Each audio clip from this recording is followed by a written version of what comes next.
Hey everyone, the first part of the Team Chooser Meta Snapshot is already out and you can find the link down in the description below. The second part will be completed soon, so look out for that on our Team Chooser webpage. And one of the decks on this Meta Snapshot is Gernichora Big Units, which I'm going to introduce you today. As usual, we'll discuss the defining cards and the synergies of the deck, then we look at the mulligan, then we check what is the gameplay plan of this deck, and then we're going to head into some example matches. Subscribe if you like what I'm doing, and let's go. Okay, let's start with the cards and the synergies of this deck. I'm going to go ahead with the Thrive units because there are major engines in the deck. We have, of course, the Fruit of Gernichora. Every turn, if there's no fruit on the game board, you can just use your order ability and get a 1-point unit on the board which thrives. So with that on the board, and like our other Thrive units, we can generate a lot of points over time. So basically, if you play, for example, an Archispore onto the board, and we play something higher than the current power of Archispore, so if Archispore is at 1, and we play, let's say, a Violent Rider, then Archispore will boost by 1. Every time a bigger unit is placed, a Thrive unit will be boosted by 1. And therefore, if you play a lot of Thrive units, we'll get a lot of points per turn, so that's why they are main engines. And if you play a Necker, for example, what a Necker actually does is, a Necker summons a base copy of it, which thrives. So with Necker, you can actually get 2 Thrive units for free. So if you actually utilize them, you get a lot of value onto the board through them. They all have differences. For example, like Necker Warrior is just like a 4.5 units. But like most of the other units have a special effect. For example, Archispore has a deploy ability. When you play Archispore, it damages an enemy by 2, and if it dies, it also damages an enemy by 2. Which means if you just get your deploy effect and Death Wish effect off, you already have a 5-point card. If she actually gets, or it, I don't know, if it actually grows in between, you actually can get even more points out of her. Then we have Drowner, for example. Drowner moves an enemy to another row and damages by 2. This is double cool because first of all you get 2 damage off, but you could also use it to, for example, like if you play against Meave engines, you can use it to get a row-locked engine onto the other row, for example, like Selkirk back to ranged or Sigota to melee. So that comes very useful. Then we have an Alpha Werewolf, which is also 4-point power, but it is immune, which is important, especially in the last round, when the enemy typically wants to remove your Thrive units the best way possible. So playing an Alpha Werewolf and then just playing bigger units is always a good thing. The problem with 4-point units is that they are already at 4, so there's not many units which are bigger. So you typically want to start with the lower point units with Necker, Archispore, and Drowner, for example. And then if you play an Archispore, you may want to play Drowner, so Archispore is already a 2-point unit. And then you want to play something higher, like let's say Necker Warrior, so Archispore is already at 3. Then you want to play a Rider, then it's already at 4. And then you start with the Crones, for example, because they have 5 power. Another Thrive unit which I didn't mention is Werecat. Werecat is also a 2-point unit, but it also damages the enemy on the opposite row by 1, and this like happens on deploy and on Death Wish. So typically Werecat you don't want to play that early because then the enemy wants to play around. So I typically save Werecat for a bit later in the round, let's say at 5 cards or something, so I can still get her to 5 thanks to the Thrive, but I also get decent value off the deploy effect. And then after we have like the Thrive units established, we are going to want to use our consume units or our destroy units. One of those is, for example, Cyclops. Cyclops destroys an adjacent L unit and damages an enemy by its power with a reach of 2. This is double useful because, for example, you can get Death Wish effects off. For example, if you have like a 4-point Archispore, you can use it to destroy the Archispore, get 2 extra damage because of her Death Wish ability or its Death Wish ability, and getting even more worth out of this. We also have Harpy Egg, which is also quite useful to like just get like 5-point extra points on the board. But you can also use it on the Werecat. For example, like if the enemy already row-sticked a lot, you play Werecat, damages the enemy on the opposite row by 1, you destroy it with a Cyclops, and it immediately does it again. So with our destroy ability, consume or destroy units, we have a lot of swing potential, so to say. Another card which can destroy on units is the Kalina Harpy. It just consumes an L unit. So that's double useful again, because consuming means, for example, if it's a 5 and all your other units already at 5, I mean the Thrive units, then they typically wouldn't grow. But if you consume something, then the power of the final unit, so say like if you consume a 3-point unit and you have a 5-point card, then basically you have an 8-point unit, right? So that counts to the Thrive, so they can actually grow farther than the 5. And the next thing is, if we consume or destroy the fruit of Gernichora, then we can summon it next turn again. So if the fruit is already at 5 points, the fruit won't grow that much anymore. But if we consume it with Killer Harpy or Cyclops, then basically next round we just say, okay, spawn a new fruit, and then it's back at 1, so we can start growing it again. Means more value for Gernichora. So Gernichora in a round typically can get you 6 to 7 points per round, which is probably like one of the strongest leader abilities in points. But of course you need to get it off, so that's the idea. And then we have another consume unit, which is Bruvis, and it consumes 1 elite unit, which makes a lot of sense to play first, because each crones get additional effect if you played the other crones before. For example, Whispers damages an enemy by 2 and gets like 2 extra damage for every crone you already played, and Weave does the same but in boosting. So Bruvis is the only crone that does give you like poor value, so you want to play that first most of the time. And then we have the Giants. This is like the other part of the deck. And we have like the typical Spear type. They don't have abilities, they're just like points. So we have Old Spear type for 13 points, Goliath for 10 points, we have Caldwell for 10 points. Caldwell in this deck is very safe because typically if you get an Old Spear type on the board or get a Ghoul on the board, Caldwell typically doesn't want to switch sides. And even if you don't have the highest unit, you can use like the Whispers or the Weavers to either boost or damage an enemy unit, so Caldwell stays on your side again. And then we have also, where is it, the that's it. That's basically our Giants. So you want to play them after all your Thrive units are already at the maximum. So basically get your Thrive units to maximum, and then you start with the other ones.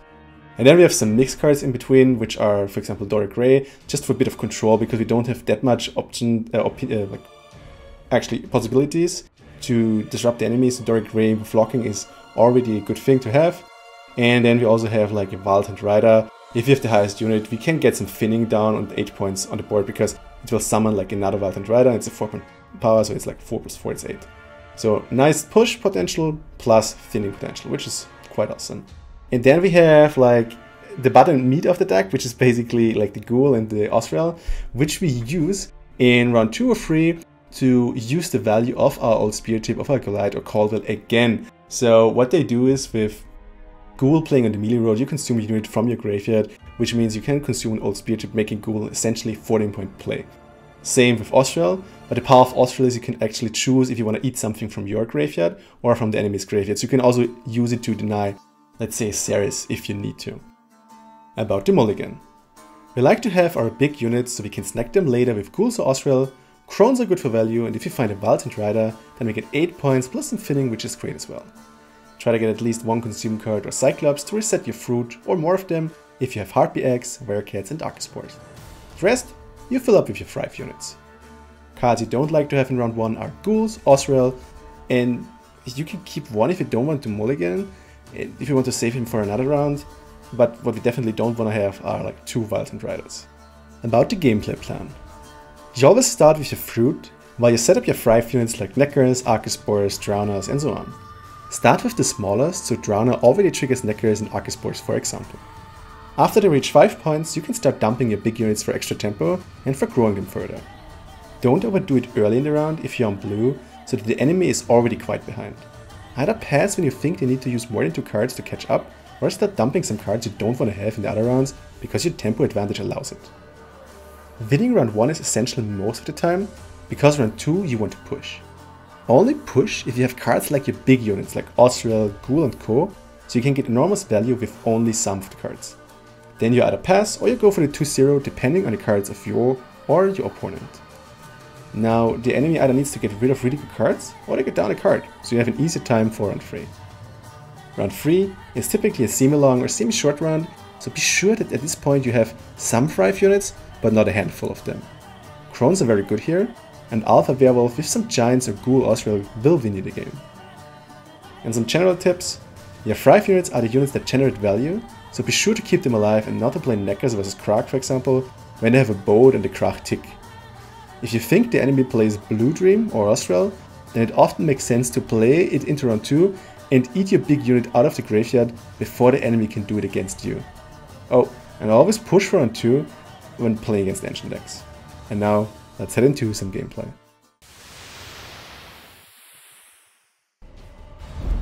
Square tell. The fabled enough. Well, the question is, can Squatter kill off my 5 units? And when I have a lot of units at 4, will they Shiro? Questions over questions, that's good to have. I like those. Not in round 1, I don't know about Werkat. What do we get rid of? Neckers will probably be killed.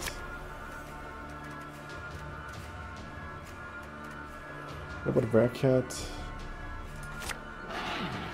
I like this high point 5 units better. None shall tread on us. Because simply they kill stuff.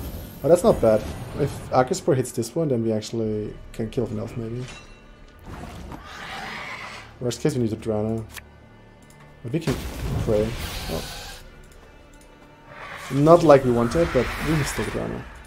Maybe we also want to use Drana to play it on their Swordmaster, if they play something like that. Worst case we need to lock that. What do we want to lock in Gernichora? They have a lot of deploy, the only thing we would like to lock is probably Swordmaster anyway. Why have you summoned me? Okay, he really wants to save his elves. Sure. In this case we don't need to play Drana. If we play Drana now, then like that's the only...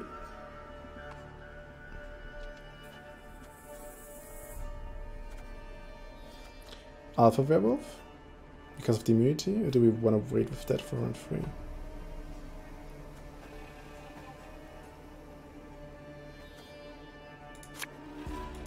Let's play Necro Warriors. And let's see. Good is that we have one big unit. I would have liked another one, but Follow me this way. he kills the Necros, sure. That would have been well, would have been better. If we're still fine. Still 3 5 units on the board. And one we will kill later. Now Eliran will get out, that's kind of like a shame. But there's no way we could have denied that, so... Hey, thanks for hitting my Necro Warrior, I guess. Do we Drana now, just for the Thrive value? Or do we ignore that and just go for big ones?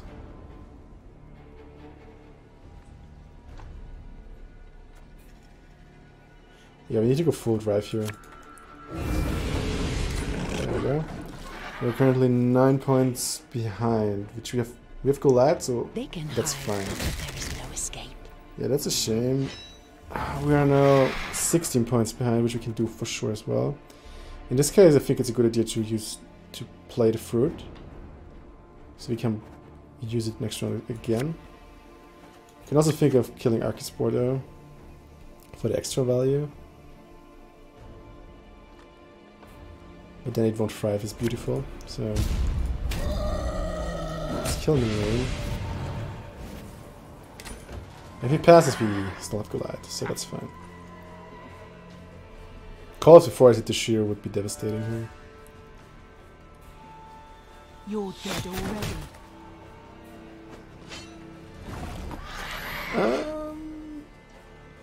We need at least 4 points, like 5 points. So that is already 1 point. With this, we already would have gotten more points. I think like we need to drown at some point.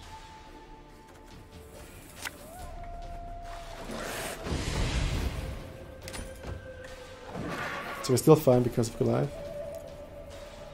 10-point difference is what we need to take care of. Okay, that's 6. With Whispers, we're still fine. Damage and amulet, but 2. So I guess we do this now. We don't play Lacerate, right? On the other hand, we can also play melee, it doesn't matter. Does it matter what we hit here? We want to avoid 5s, and we won't have him have stuff at 5s. Or 2. There we go. Okay, 8 points. We're still in the game. We are still in the game.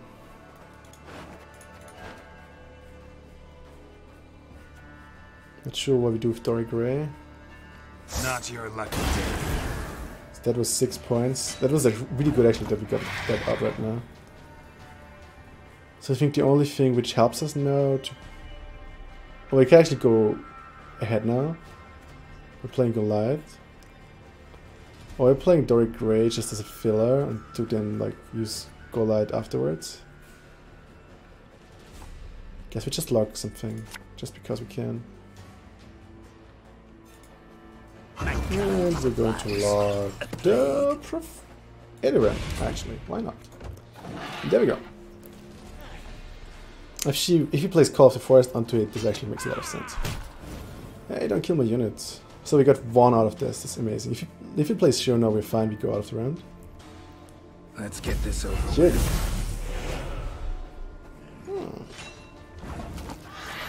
Can we do this? This is worth 13. Then we're at 29. Then we're missing 4 cards. And that we can actually do with Osra. So we're fine. We are still fine. So we get the card. Oh, actually, look at this. We actually win this. Okay. Can we... No, we don't want to... Do we want to eat this? Does it matter? Well, better let's eat something from his graveyard than from ours. Yum, yum, yum, yum. Okay, so we're 1-1. Question is, can we get Spear Tips now? If we can get Spear Tips, that would be amazing. And we could push. Or, like, I'm okay with Ghoul. Oh, there we go, Ghoul. Nice. Don't need Heartbreaks, don't need Knuckers. That actually would have been okay. This is hard.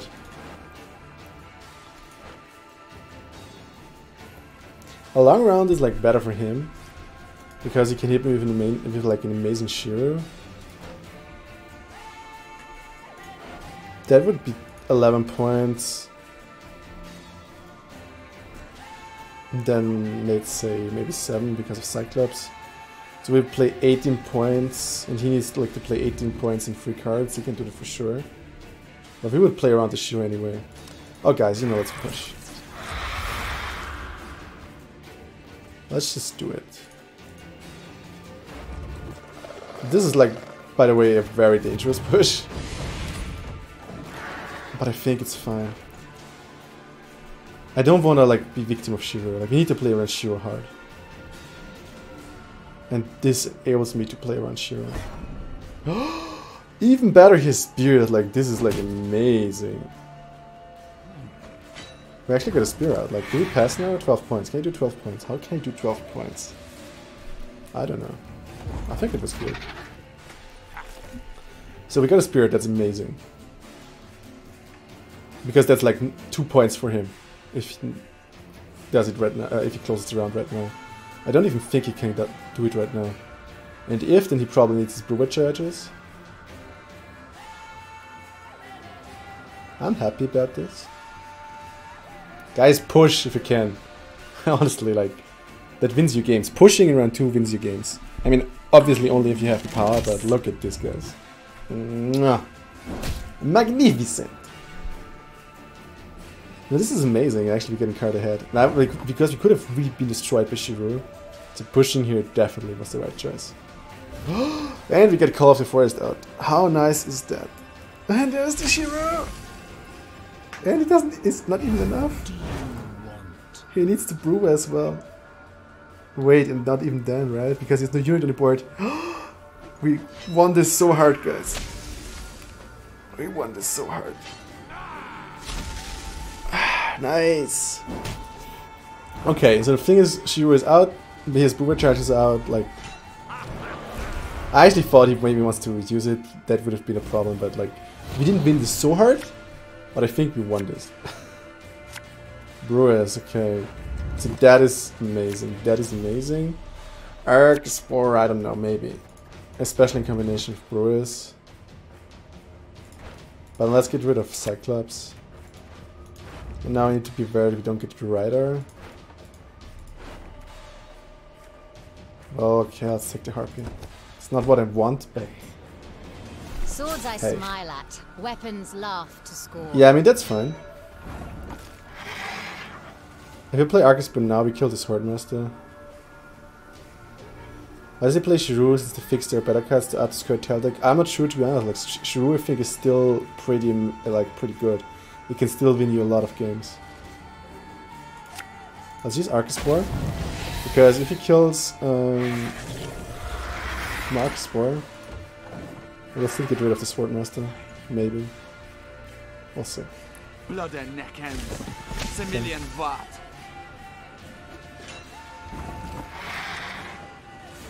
I mean, do we just consume the fruit now? If we play Violent Rider now, right? Like, it will put... Violent Rider will pull out the other Violent Rider because we have the highest unit. Yes, there we go. Some more Thrive, that's good. And now let's see. Humans are not.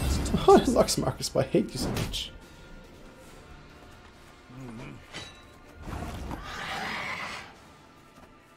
Well, let's consume the fruit maybe. We want to wait with that.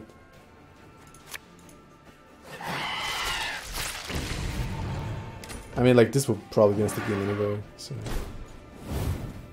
The only good human. Perfect. Next reason why I don't play long rounds against elves. You always want to play short rounds. That's another reason why.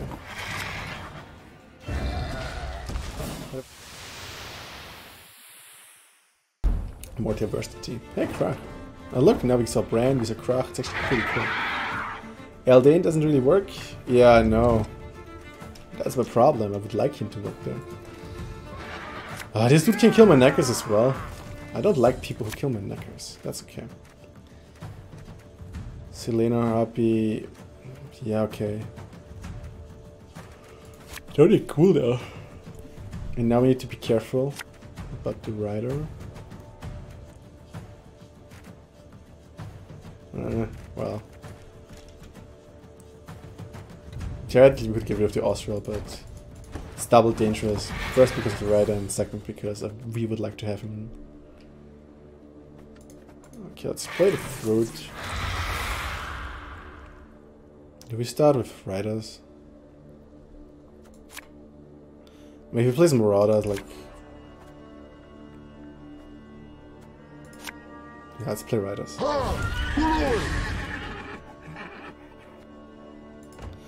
2 crushing traps in the movement list are probably better than a full trap deck. Yeah, actually what I tried was... I've been playing movement elves with fog and traps. That was actually pretty decent because like the 7 provisions for 8 points of value was actually pretty good. Do you think he's another marauder? I mean, he will kill 1 necker, right? So let's... And then he will get the value of him. Oh guys, I just want to play my neckers. Let him kill it off. Let him kill the neckers. Ario's been chosen. The gods speak to him. That is not cool. Thanks for the follow, by the way. What? Shinigan? No, Shanignay 95. That was not nice. That was... Yeah, I don't like that. At least I can get playing my Archospore now. Love your YouTube videos, very educational. Thank you very much. Thank you very much. Glad I help you. Easy snipe. Yeah, that was like... I mean... The chance was pretty low that it would hit his marauders. Like, I understand why he played it, and like, it actually paid off, so... You're not talking to Gwent.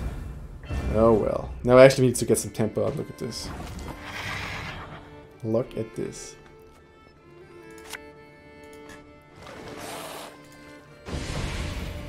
I was just thinking, why does Valtant Rider not thrive? But it's currently equal, which is a bit of a problem because we're equal and I'm 1 card down.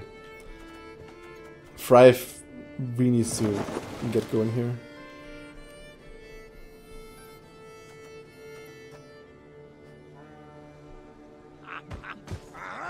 Okay. Well, this will get boosted soon. Now let's boost the rider here. So this way he at least can't bloodthirst immediately.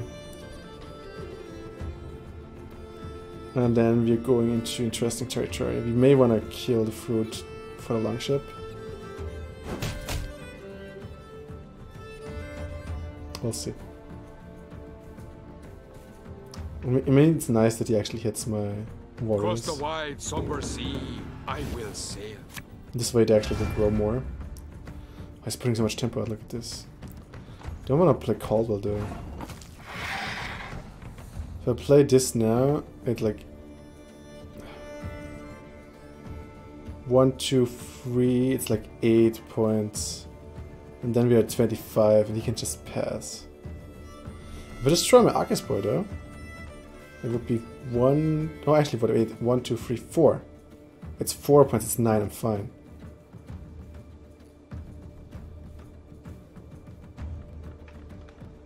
But the thing is, if I destroy this, then it won't work anymore.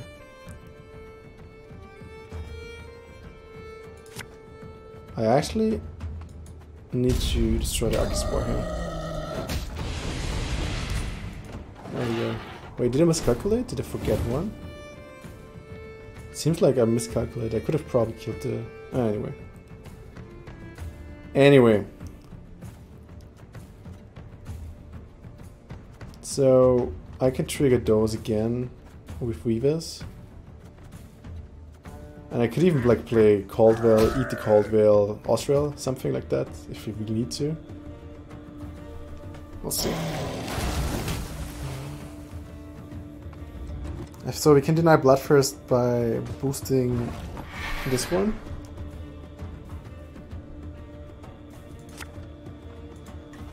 I don't think he plays Lacerate.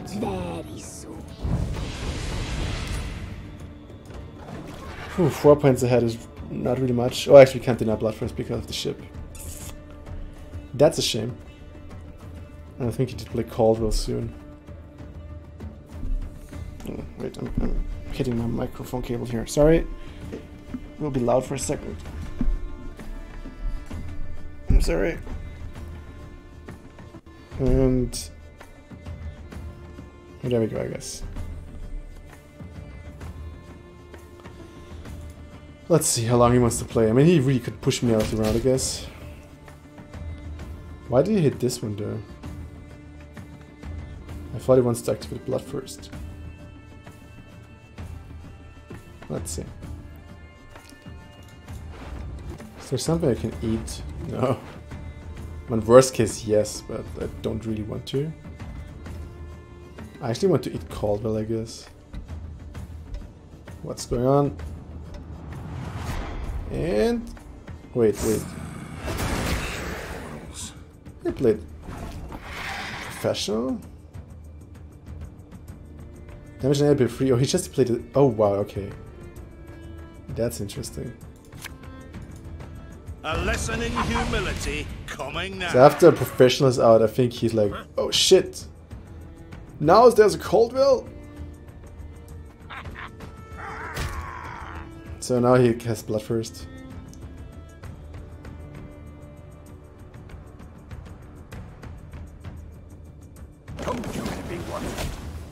Yeah, I don't care. I'll eat it anyway. It's actually better if it's not that good, big.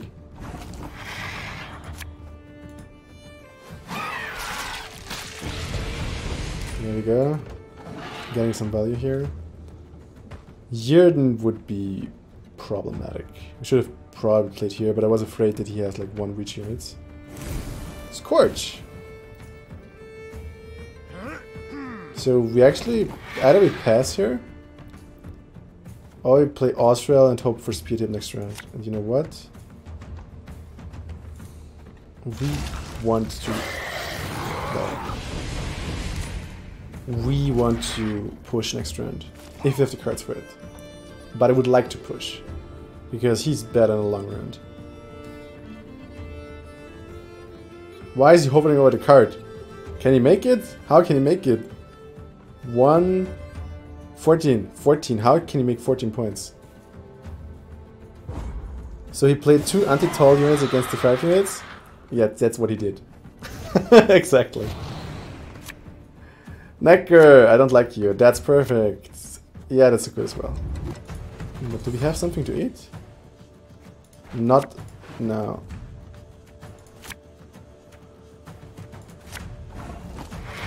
Yeah, I don't know.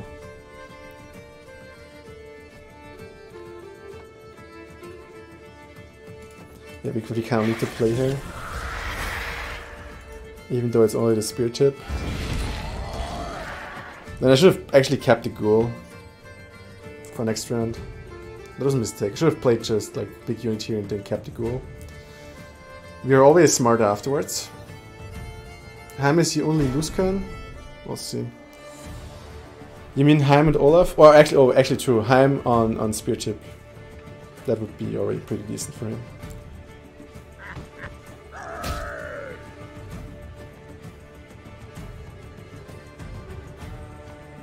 So the thing is, we could actually consume those to play around Heim. But I'd rather pass. If he wants to Heim now, then it's fine. Because then we still have the last round for it. And with Fruit, we can still play a decent long round. And we already got 2 cards out of him. That's already pretty good. Does it look like Heim? Looks like something else. You pester me. Ah, nice. So we're actually getting a card out of him. Look at this. Perfect. I tell you guys, pushing is good.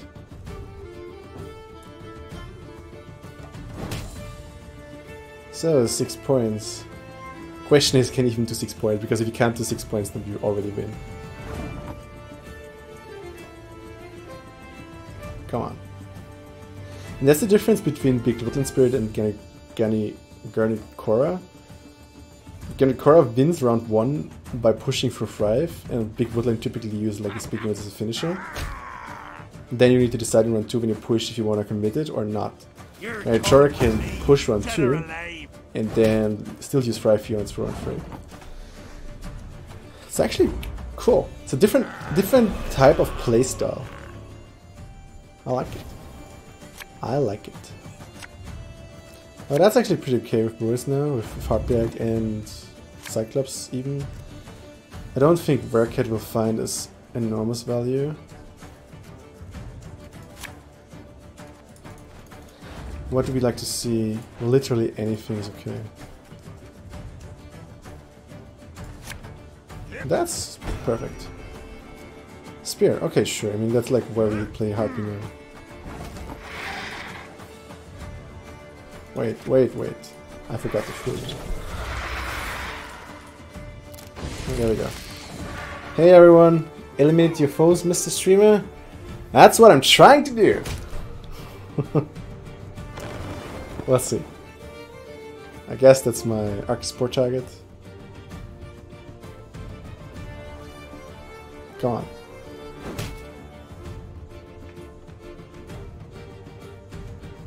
He's thinking if he wants to kill my egg. So the card advantage here is really beautiful because he can't play around my ghoul even if he's here in hand.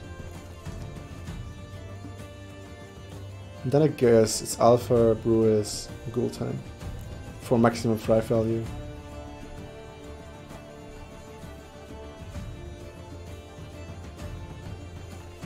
Bring it, my friend. Bring it. Leseboka. Spear is like, if you push against someone with Spear in hand, like it's really not good for him. Thanks for my Harpy. Wouldn't have got it anyway, but hey. Does he want to enable Bloodthirst here? Is that what he wants to try to do?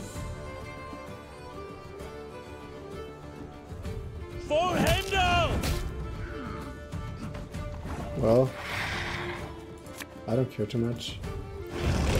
More Thrive. Actually, we're currently winning this even without like the ghoul.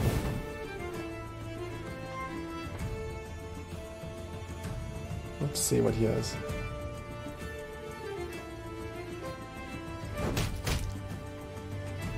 Killing Marcus Spore. And perfect, actually hit the right target. Let's see if we can actually make the points here. Ha! Wow, okay. Well, you can still play one spear. Well, there we go. Nice! I actually would have, like, even won an equal card. Big thanks to all my patrons who support me and make this possible, but also thanks to all of you who watched this video. Check out my Patreon link in my video description to learn about what you can get for supporting me as well, like gifted Twitch subs, postcards and way more. Subscribe to the channel if you want to see more in-depth Gwent guides, and see you in-game.